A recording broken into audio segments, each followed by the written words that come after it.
बचपन में पूरा साल बहती थी ये नदी। इसमें मछली पकड़ी जाती थी, झींगा पकड़ा जाता था।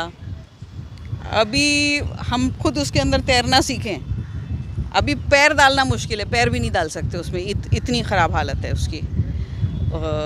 जितने साइड में बिल्डिंग्स बने हुए हैं नदी के किनारे, सबका ड्रेनेज बिना किसी सेप्टिक टैंक, बिना किसी चेम्बर के डायरेक्ट नदी में छोड़ा जा रहा है। सालों से सफाई नहीं हुई है, कोई किस्म का उसका क्लीनलीनेस का कोई प्रोसीजर नहीं हुआ है, कुछ भी नहीं हुआ है उसका।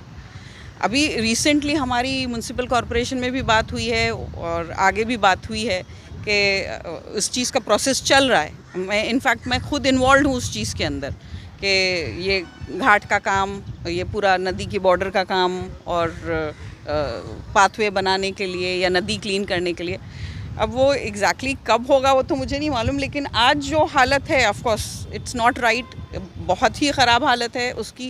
एंड ऑफ कोर्स कुछ ना कुछ तो होना ही चाहिए। Basic human rights, clean living environment, बस। भिवंडीची जीवनवाहिनी म्हणून कामवारी नदीकडे कधी काळी पाहिलं जात होतं, परंतु मागील काही वर्षापासून कामवारी नदी ही नदी न राहता ओढा किंवा नाला झालेला आहे। त्याच्यावर झालेलं अतिक्रमण, बांधकामचं टाकलेलं मटेरियल, ड्रेनेजचं डायरेक्ट आलेलं पाणी, तुम्ही नदीपासून जाल तर जाऊ शकणार नाही, एवढं दुर्गंधी त्या ठिकाणी येते।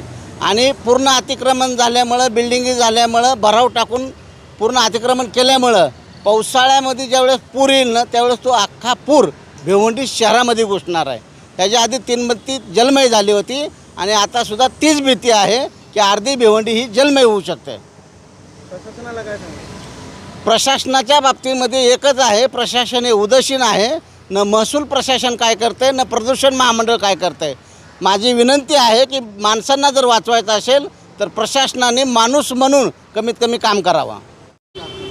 शासन प्रदूषणमुक्त शहर राहावं यासाठी लाखो रुपये खर्च करत आहेत, मात्र भिवंडीमध्ये एक अतिशय अचंबित प्रकाराला मिळतो। आपण बघितलं तर इथे एक कामवारी नदी म्हणून आहे, अत्यंत पवित्र नदी अशी मानली जाते, परंतु गेल्या 3 ते 4 वर्षापासून या नदीची अत्यंत दुरावस्था झालेली आहे। या नदीमध्ये लोकांना कचरा टाकण्याची सुविधा निर्माण करून झाली अशी अवस्था निर्माण झालेली आहे। इथं सार्वजनिक गणेशोत्सव असो किंवा दुर्गा मातेचा उत्सव असो, तिथे विसर्जनाचा कार्यक्रम होत असतो, मात्र कोणत्याही प्रकारची तिथं स्वच्छता केली गेली नाही। त्यामुळे आज ही नदी ही कचराकुंडीसारखी त्याची अवस्था झालेली आहे। आज आपण बघितलं असेल जिल्हाधिकार्यालयातर्फे चला नदीवर जाऊया आणि प्रदूषणयुक्त असे पाणी तयार करूया असे एक मोहीम जिल्हाधिकारी कार्यालयाच्या वतीने राबविण्यात आली होती, परंतु भिवंडी महापालिका आणि महसूल विभागामध्ये कोणत्याही प्रकारचा समन्वय नसल्यामुळे आज या नदीची अत्यंत दुरावस्था झालेली आहे।